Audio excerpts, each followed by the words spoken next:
नमस्कार दोस्तों, आइए सुनते हैं कथा सम्राट मुंशी प्रेमचंद द्वारा लिखी हुई एक कहानी इज्जत का खून।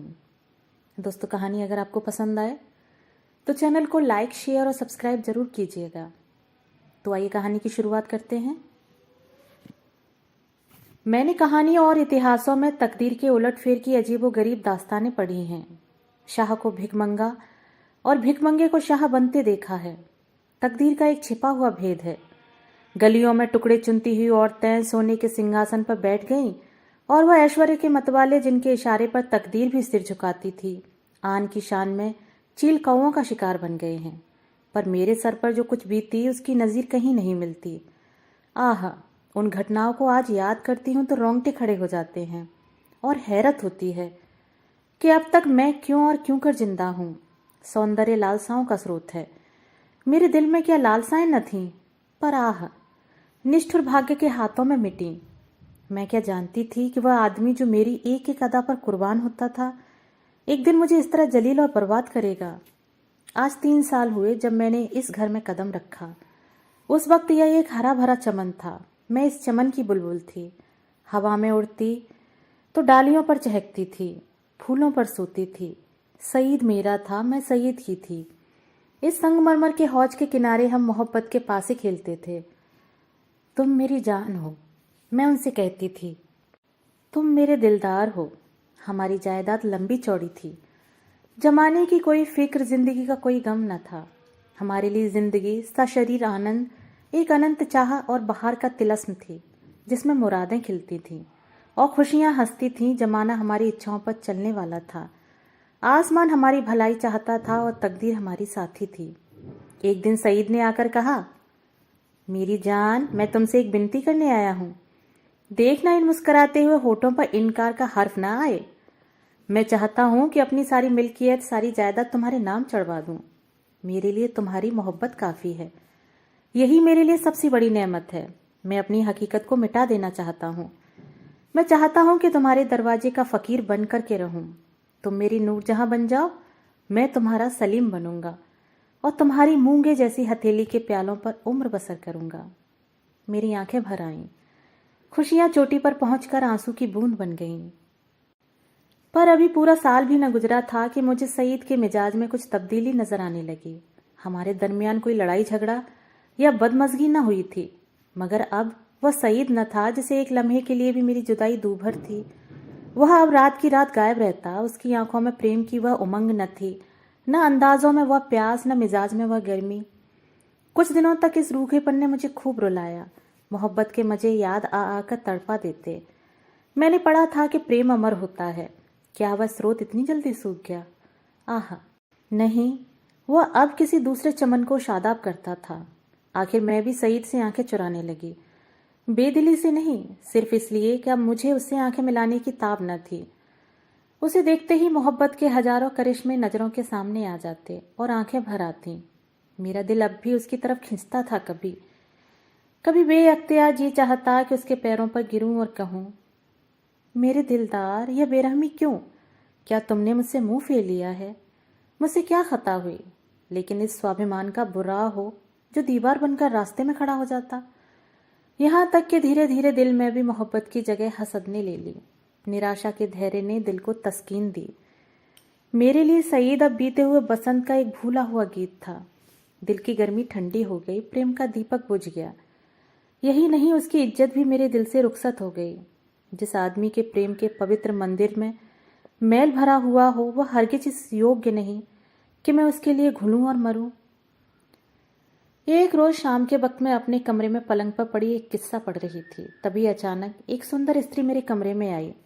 ऐसा मालूम हुआ जैसे कमरा जगमगा उठा। रूप की ज्योति ने दरो दीवार को रोशन कर दिया। गोया अभी सफेदी हुई है। उसकी अलंकृत शोभा, उसका खिला हुआ फूल जैसा लुभावना चेहरा, उसकी नशीली मिठास, कितनी तारीफ करूं, मुझ पर एक रौब सा छा गया। मेरा रूप का घमंड धूल में मिल गया। मैं आश्चर्य में थी कि यह कौन रमणी है और यहाँ क्यों कर आई। बेअख्तियार उठी कि उससे मिलूं और पूछूं कि सईद भी मुस्कुराता हुआ कमरे में आया। मैं समझ गई कि यह रमणी उसकी प्रेमिका है। मेरा गर्व जाग उठा।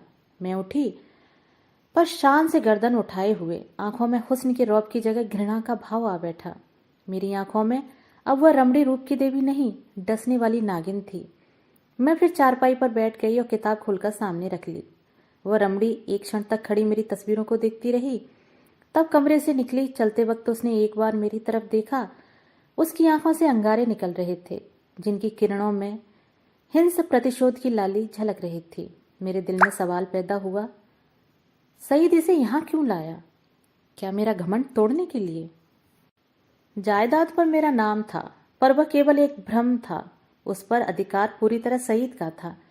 नौकर भी उसी को अपना मालिक समझते थे और अक्सर मेरे साथ ढिठाई से पेश आते। मैं सब्र के साथ जिंदगी के दिन काट रही थी। जब दिल में उमंगें न रहीं तो पीड़ा क्यों होती? सावन का महीना था, काली घटा छाई हुई थी और रिमझिम बूंदें पड़ रही थीं। बगीचे पर हसद का अंधेरा और सिहास दरख्तों पर जुगनुओं की चमक ऐसी मालूम होती थी जैसे कि उनके मुंह से चिंगारियां जैसी आहें निकल रही हैं। मैं देर तक हसद का यह तमाशा देखती रही। कीड़े एक साथ चमकते थे और एक साथ बुझ जाते थे, गोया रोशनी की बाड़ें छूट रही थीं। मुझे भी झूला झूलने और गाने का शौक हुआ। मौसम की हालातें हसद के मारे हुए दिलों पर भारी अपना जादू कर जाती हैं। बगीचे में एक गोल बंगला था। मैं उसमें आई और बरामदे की एक कड़ी में झूला डलवाकर झूलने लगी। मुझे आज मालूम हुआ कि निराशा में भी एक आध्यात्मिक आनंद होता है, जिसका हाल उसको नहीं मालूम, जिसकी इच्छा पूर्ण है। मैं चाव से मल्हारें गाने लगी। सावन बिरह और शोक का महीना है। गीत में एक वियोगी हृदय की गाथा की कथा ऐसे दर्द भरे शब्दों में बयान की गई थी कि बरबस आंखों से आंसू टपकने लगे। इतने में बाहर से एक लालटेन की रोशनी नजर आई। सईद और हसीना दोनों चले आ रहे थे। हसीना ने मेरे पास आकर कहा, आज यहाँ नाच रंग की महफिल सजेगी और शराब के दौर भी चलेंगे। मैंने घृणा से कहा, मुबारक हो। हसीना, 12 मासे और मल्हार की ताने भी उड़ेंगी, साजिंदे आ रहे हैं। मैं, शौक से। हसीना, तुम्हारा सीना हसद से चाक हो जाएगा। सईद ने फिर मुझसे कहा, जुबैदा तुम अपने कमरे में चली जाओ, यह इस वक्त आपे में नहीं है। हसीना ने मेरी तरफ लाल लाल आंखें निकालकर कहा, मैं तुम्हें अपने पैरों की धूल के बराबर भी नहीं समझती। मुझे फिर जब्त न रहा, अकड़कर बोली, और मैं क्या समझती हूँ? दूसरों की उगली हुई हड्डियों को निचोड़ती फिरती हो। अब सईद के भी तेवर बदले।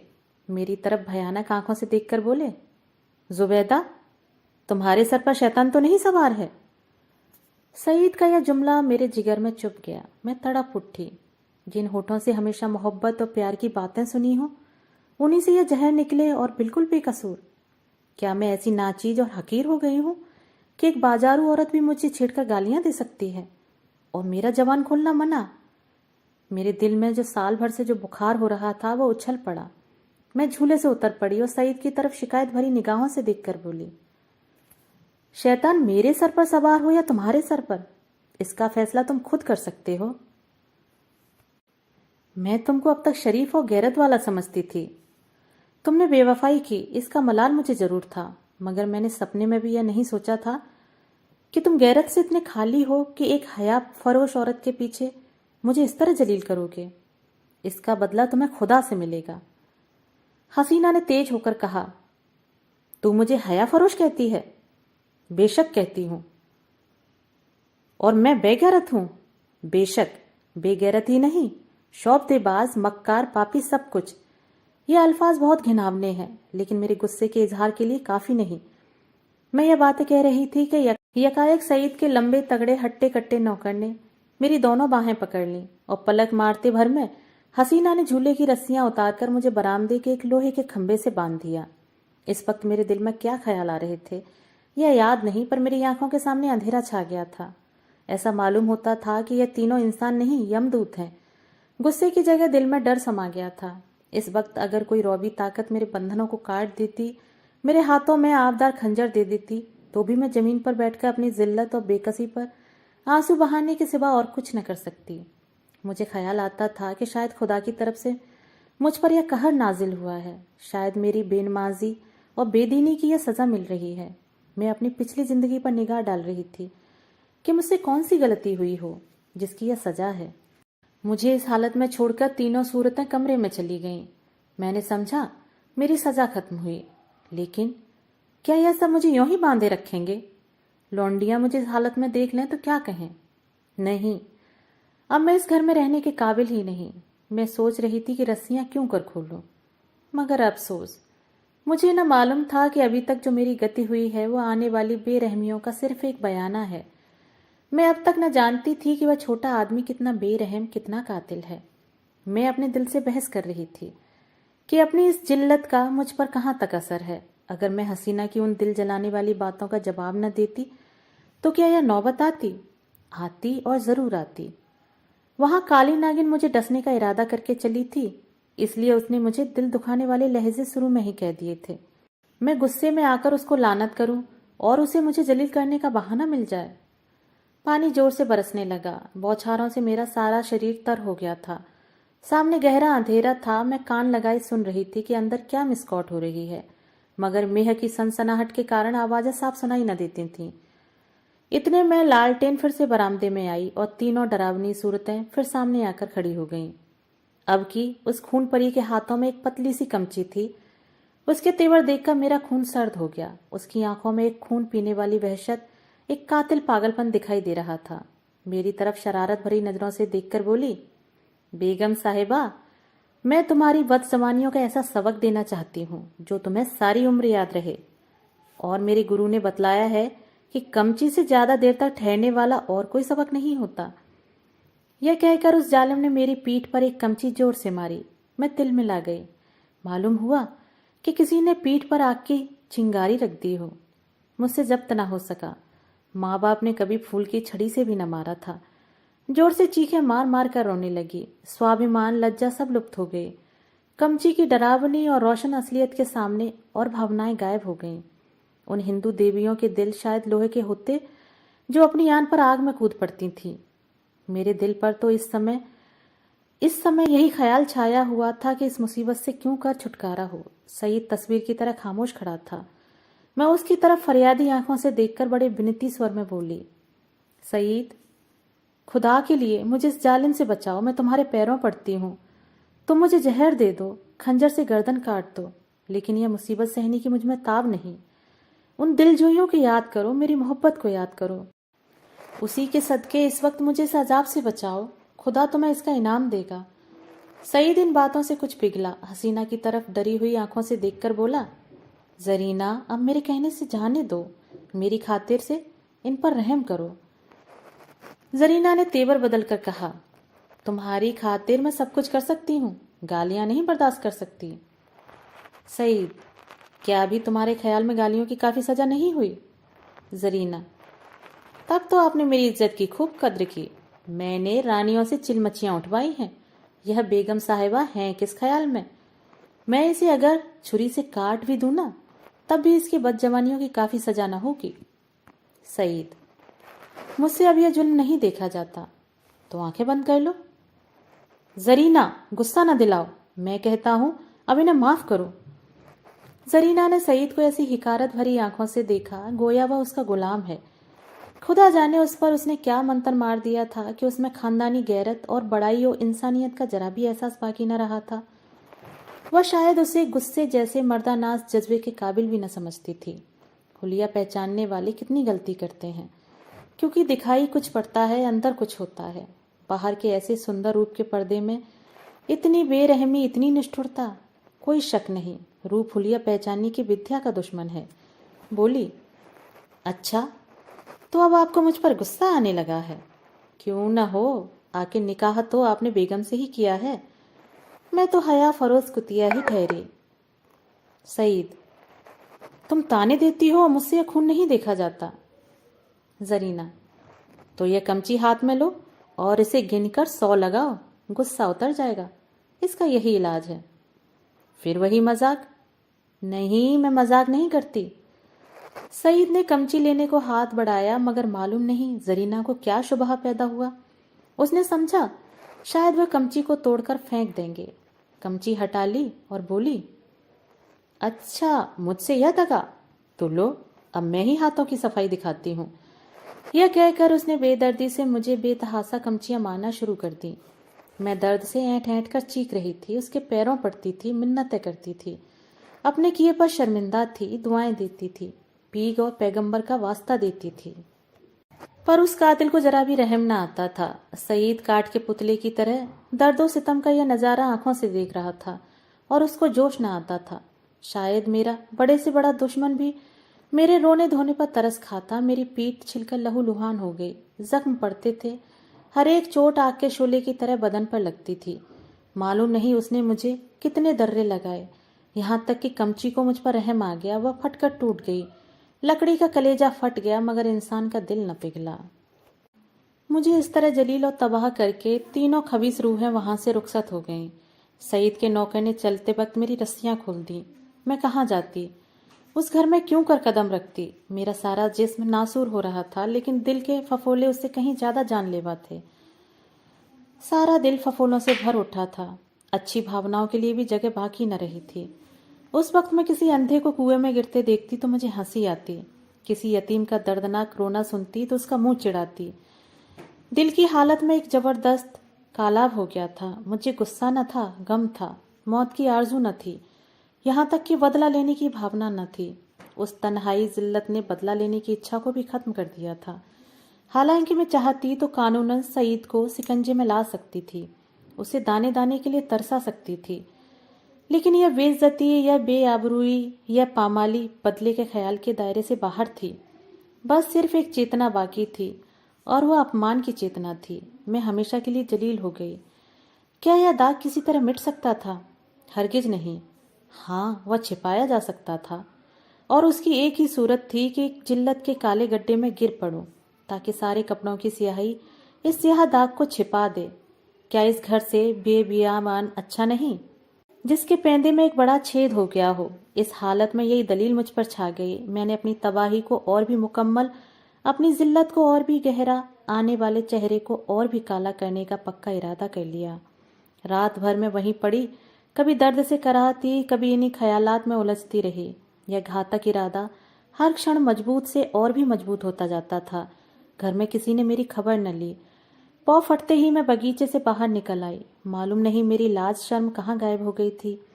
जो शख्स समुद्र में गोते खा चुका होता है, उसे ताल तलैयों का क्या डर। मैं जो दरो दीवार से शर्माती थी, उस वक्त शहर की गलियों में बेधड़क चली जा रही थी। चोर कहाँ? वहीं जहाँ जिल्लत की कद्र है, जहाँ किसी पर कोई हंसने वाला नहीं, जहाँ बदनामी का बाजार सजा हुआ है, जहाँ हया बिकती है और शर्म लुटती है। इसके तीसरे दिन रूप की मंडी के एक अच्छे हिस्से में एक ऊंचे कोठे पर बैठी हुई मैं उस मंडी की सैर कर रही थी। शाम का वक्त था। नीचे सड़क पर आदमियों की ऐसी भीड़ थी कि कंधे से कंधा छिलता था। आज सावन का मेला था। लोग साफ सुथरे कपड़े पहने कतार की कतार दरिया की तरफ जा रहे थे। हमारे बाजार की बेशकीमती जीन्स भी आज नदी के किनारे सजी हुई थी। कहीं हसीनों के झूले थे, कहीं सावन की मीत, लेकिन मुझे इस बाजार की सैर दरिया के किनारे से ज्यादा पुरलुत्फ मालूम होती थी। ऐसा मालूम होता था कि शहर की और सब सड़कें बंद हो गई हैं, सिर्फ यही तंग गली खुली हुई है और सबकी निगाहें कोठों की ही तरफ लगी थी। गोया वह जमीन पर नहीं चल रहे हैं, हवा में उड़ना चाहते हैं। हाँ, पढ़े लिखे लोगों को मैंने इतना बेधड़क नहीं पाया। वह भी घूरते थे मगर कनखियों से। अधेड़ उम्र के लोग सबसे ज्यादा बेधड़क मालूम होते थे।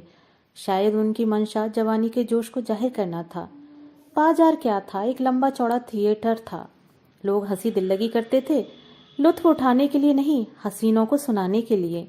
मुंह दूसरी तरफ था, निगाह किसी दूसरी तरफ। बस भाड़ों और नक्कालों की मजलिस थी।